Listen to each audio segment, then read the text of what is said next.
Assalamualaikum warahmatullahi wabarakatuh. Baik teman-teman, hari ini kelompok 6 akan mempresentasikan tentang ruang lingkup penelitian tindakan kelas, mata kuliah PTK, Program Studi Pendidikan Islam Anak Usia Dini semester 5, STI Dr. KHS Muntakin Purwakarta tahun 2001-2002. Dosen pengampu Ibu Riri Hijriani MPD. Nah, kelompok 6 itu beranggotakan saya sendiri Eni Nuraini, kedua Ibu Mariati, ketiga Ibu Epa Fitria, keempat Ibu Pidia, kelima Ibu Widya. Nah, baik teman-teman, presentasi berikutnya akan dilanjutkan oleh teman saya. Oke, assalamualaikum warahmatullahi wabarakatuh. Di sini saya akan menjelaskan mengenai sedikitnya sejarah dan juga pengertian dari penelitian tindakan kelas. Sejarahnya itu penelitian tindakan kelas itu sudah muncul ya sejak belasan tahun lalu. Nah, istilah dalam bahasa Inggrisnya itu adalah Classroom Action Research atau CARE ya, yaitu sebuah penelitian yang dilakukan di dalam kelas. Nah, PTK sendiri sangat mendukung program peningkatan kualitas pembelajaran di sekolah yang muaranya adalah peningkatan kualitas pendidikan. Hal ini tentunya karena dalam proses pembelajaran ya, guru adalah praktisi dan teoretisi yang sangat menentukan gitu ya bagi peningkatan kualitas dalam pembelajaran, dan juga merupakan tuntutan logis dari perkembangan ilmu pengetahuan dan teknologi yang semakin pesat gitu ya. Perkembangan iptek mengisyaratkan penyesuaian dan peningkatan proses pembelajaran secara berkesinambungan gitu ya, dan juga sehingga berdampak positif terhadap peningkatan kualitas lulusan sekolah itu sendiri ya, dan keberadaan tempat guru tersebut gitu. Baik, selanjutnya yaitu pengertian tindakan kelas ya. Nah, penelitian sendiri itu adalah menunjuk pada suatu kegiatan mencermati suatu objek dengan menggunakan cara-cara dan aturan metodologi tertentu untuk memperoleh data atau informasi yang bermanfaat untuk meningkatkan mutu suatu hal yang menarik minat dan penting bagi peneliti gitu ya. Lalu yang keduanya adalah tindakan. Tindakan itu adalah menunjuk suatu gerak kegiatan yang sengaja dilakukan dengan tujuan tertentu. Nah, yang dalam penelitian itu berbentuk rangkaian siklus kegiatan. Lalu yang terakhir adalah kelas. Kelas ini dalam hal ini ya tidak terikat pada pengertian ruang kelas gitu ya, tetapi dalam pengertian yang lebih spesifik gitu, seperti yang sudah lama dikenal dalam bidang pendidikan dan pengajaran. Yang dimaksud dengan kelas ini adalah sekelompok siswa yang di dalam waktu yang sama menerima pelajaran yang sama dari guru yang sama pula gitu. Baik, mungkin cukup dari saya, nanti akan dilanjutkan oleh rekan saya.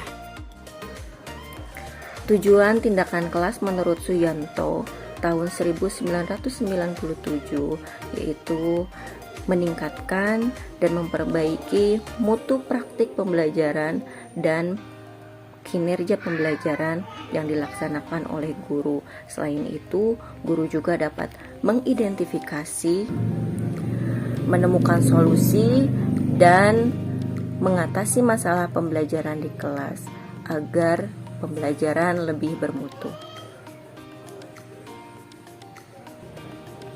Memperkuat dan meningkatkan kemampuan guru dalam memecahkan masalah-masalah pembelajaran, kemudian membuat keputusan yang tepat bagi siswa dan kelas yang diajarnya.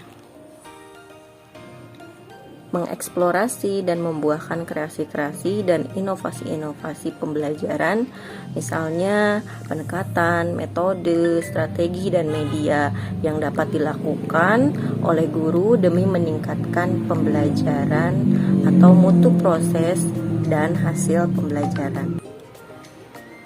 mencoba gagasan, pikiran, kiat, cara, dan strategi baru dalam pembelajaran untuk meningkatkan mutu pembelajaran selain kemampuan inovatif guru. Mengeksplorasi pembelajaran yang selalu berwawasan atau berbasis penelitian agar pembelajaran dapat bertumpu pada realitas empiris kelas, bukan semata-mata bertumpu pada kesan umum atau asumsi.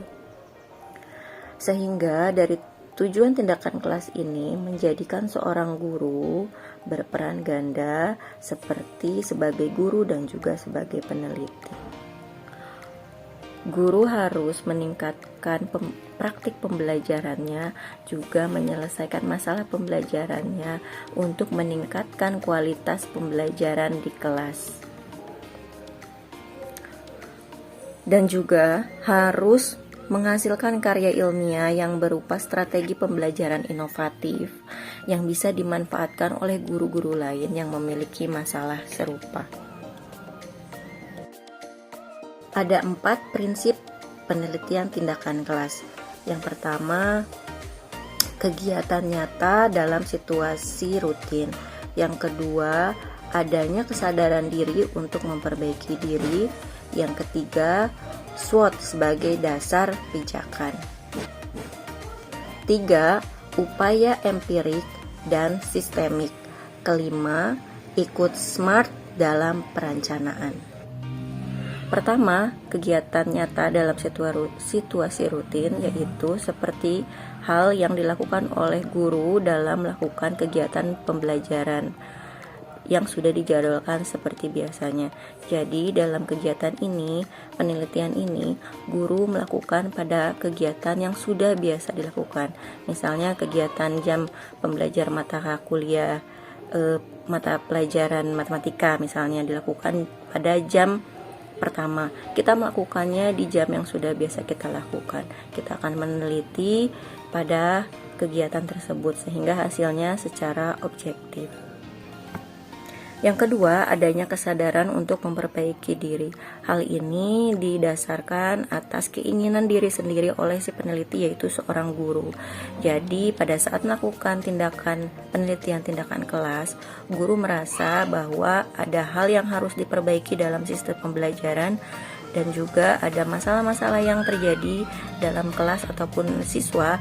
Guru dapat melakukannya dengan sukarela atas dasar keinginan hati agar tercapainya mutu pembelajaran yang baik.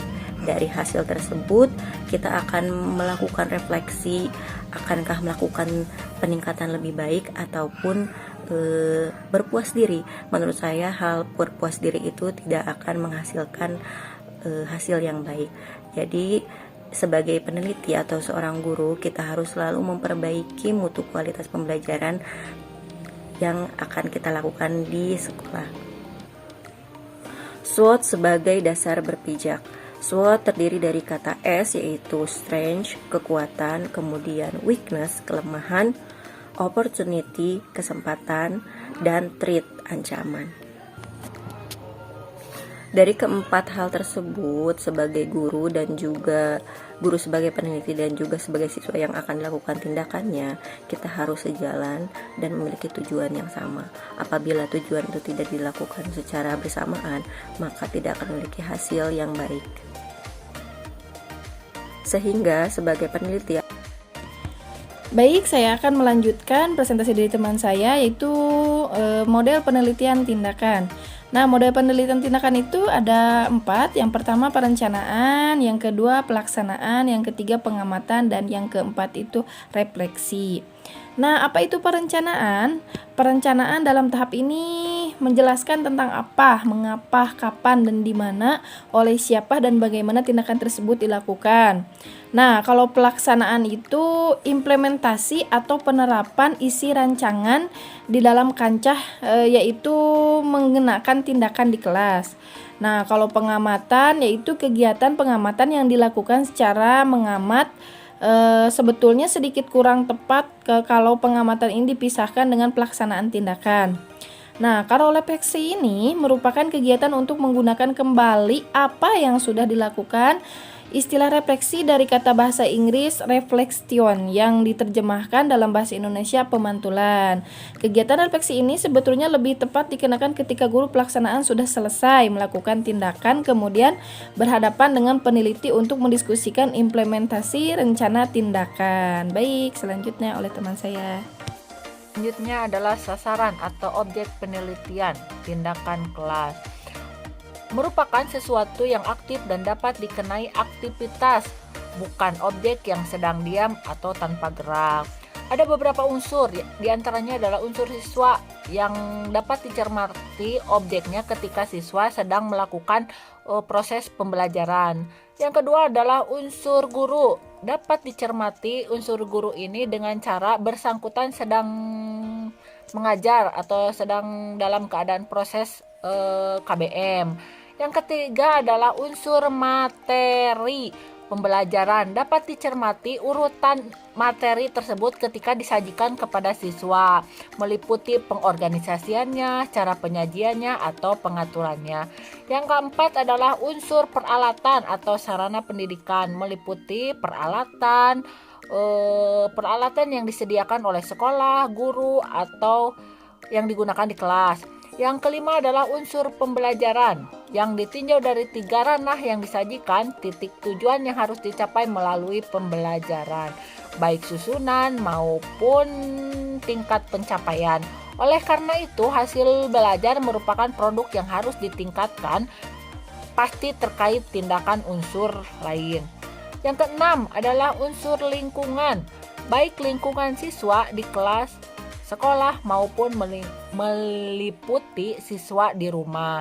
Yang ketujuh adalah unsur pengelolaan yang jelas-jelas merupakan gerak kegiatan sehingga mudah diatur dan direkayasa dalam bentuk tindakan.